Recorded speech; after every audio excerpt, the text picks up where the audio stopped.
Bom dia,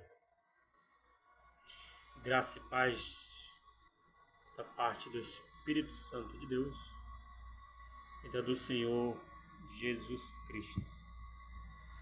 Amém.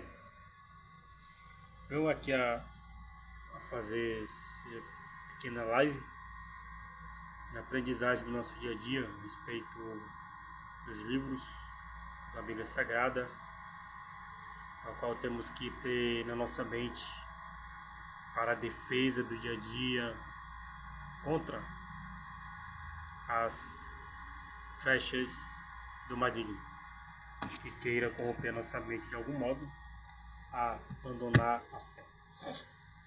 Então, a Bíblia Sagrada tem 66 livros, dividido em 2 tomos, Antigo Testamento e Novo Testamento. O Primeiro Testamento é composto de 39 livros, o segundo de 27.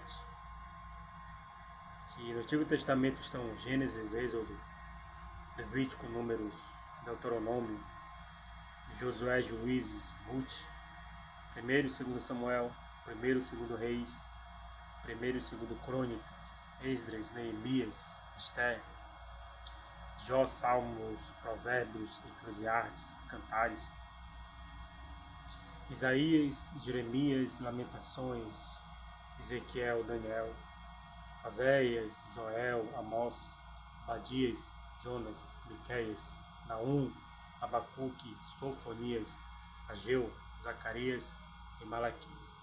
Esses livros fecham o Antigo Testamento, ou o Primeiro Testamento.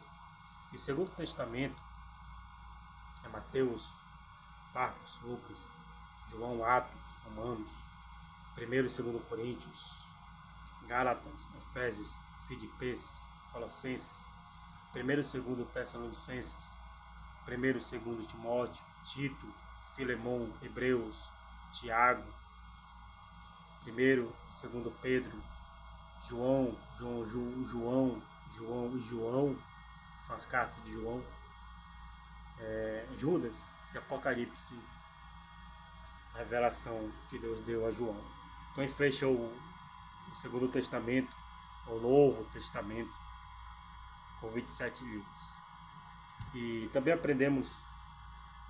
temos que aprender a técnica bem profunda. A Bíblia Sagrada que nós temos em mãos, na nossa ordem, irmãos, os Pentateuco, que na ordem hebraica é a Torá. Na ordem hebraica, a Torá são os livros da lei de Moisés, que deu ao povo de Israel. Não são divididos em capítulos nem versículos, é um livro só. Então, portanto, é um pouco em números. Já vamos focar o que nós temos em mãos. Em mãos nós temos o Pentateuco, que são 5 livros escritos por Moisés, que são os livros da lei, que é Gênesis, Êxodo, Levítico, Números e Deuteronômio.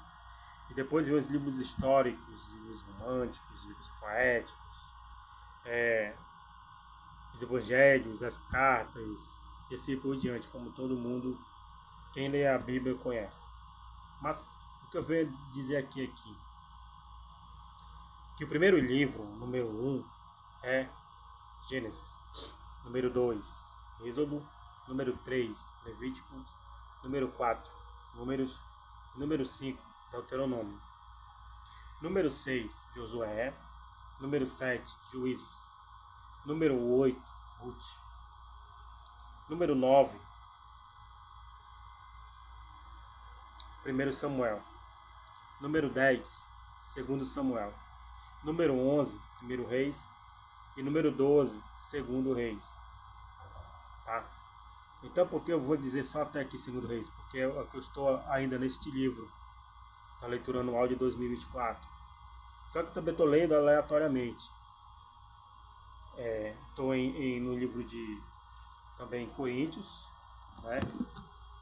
E eu anotei aqui qual é o lugar, livro de Coríntios, que nós temos em mão. Li as cartas de Romanos, que pela ordem na nossa Bíblia é o 45º livro, que é Romanos. Está no número 45. E 1 Coríntios vem ser o número 46, 46º.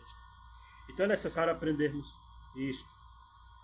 Nós que somos amantes da Bíblia Sagrada, saber a temática, saber a técnica que ela está dividida e subdividida em capítulos, em versículos. E nos versículos tem aquela parte A e parte B para você aprender, meditar, entender e aplicar na sua vida. Porque a Bíblia Sagrada, ela é a raiz, ela é a porta para tudo.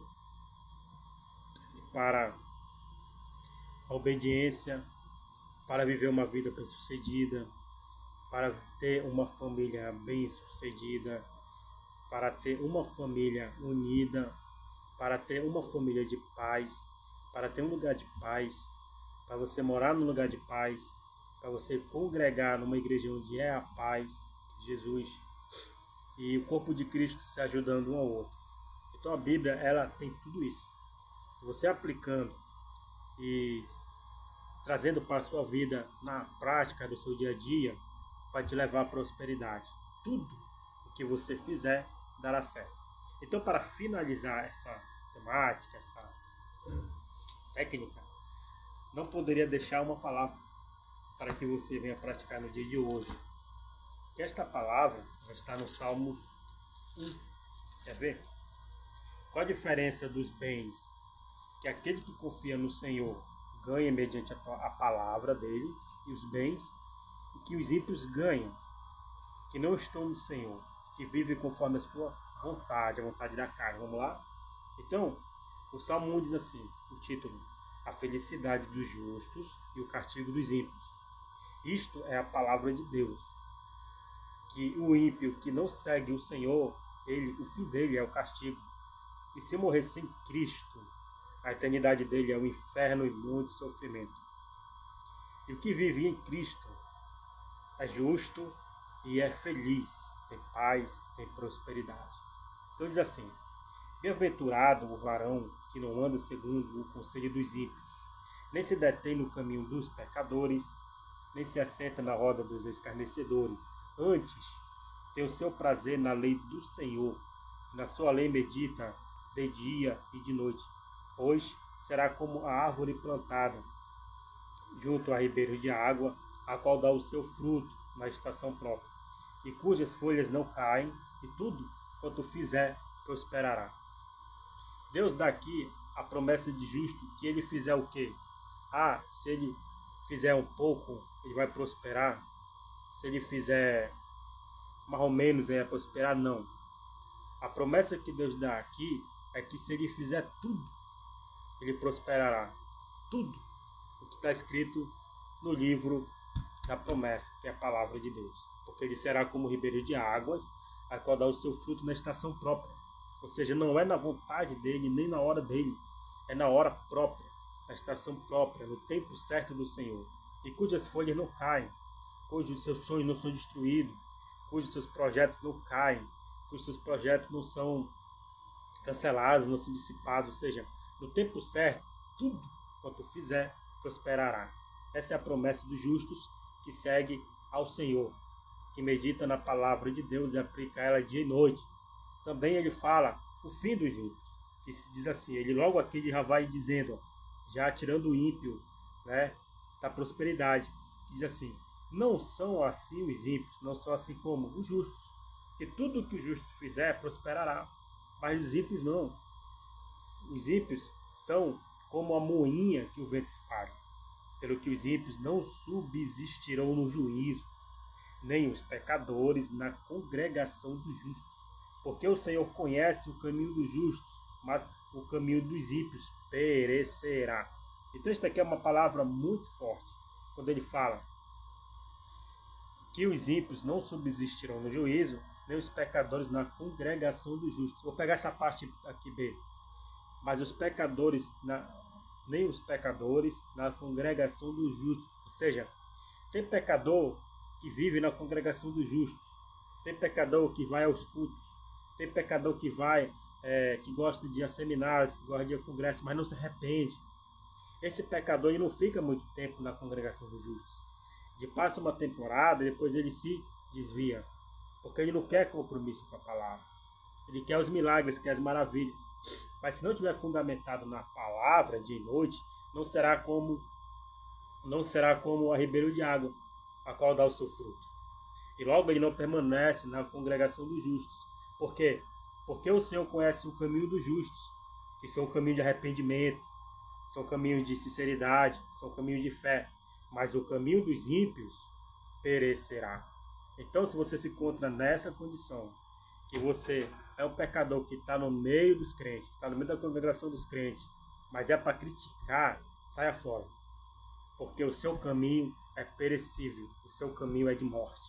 Mas dá tempo para você se arrepender e voltar para o Senhor. Então essa é a palavra que eu deixo aqui para meditar, para reflexão no Salmo 1. Leia de novo, medita e aplica na sua vida. Amém? Até o próximo vídeo, se assim Deus nos permitir.